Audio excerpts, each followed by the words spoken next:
Should a school teacher be able to restrain your child? A bill that would allow that was in committee today, and a lot of people testified. Channel 8's Jessica Blum was there.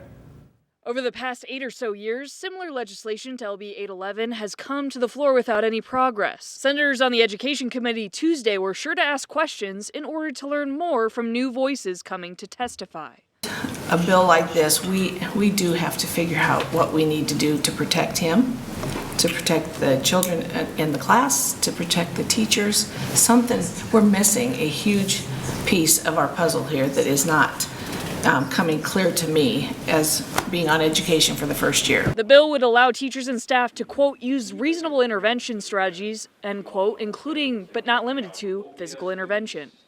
Supporters of the bill, including the Nebraska-State-Education-Association, says it would help train staff to handle behaviors bringing disruptions to the classroom. The bill provides infrastructure and training that will help students across the state learn in safe learning environments without the threat of violence. It allocates lottery funds to provide behavior awareness and intervention awareness training. This training includes signs of trauma, verbal intervention, and de-escalation techniques. Before the hearing, leaders from Voices for Children and IB Black Girl spoke out against LB 811 at the Capitol. Multiple groups, including the aclu-of-Nebraska, say this bill is the latest in several years' worth of attempts to push restraint, physical intervention, and removal into our state laws. And opponents argue this bill is too vague and would allow almost anything to be acceptable when using force on students while in school. LB 811 has never had any input from families with students with disabilities or those who have been restrained, disability advocates included.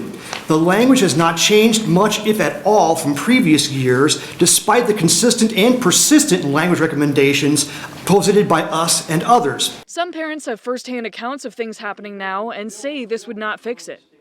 One example is Molly-Jareske, a parent of a now 8-year-old boy with high-functioning autism who recounted multiple occasions of her son getting removed and then physically pulled apart by being stepped on and yanked in either direction.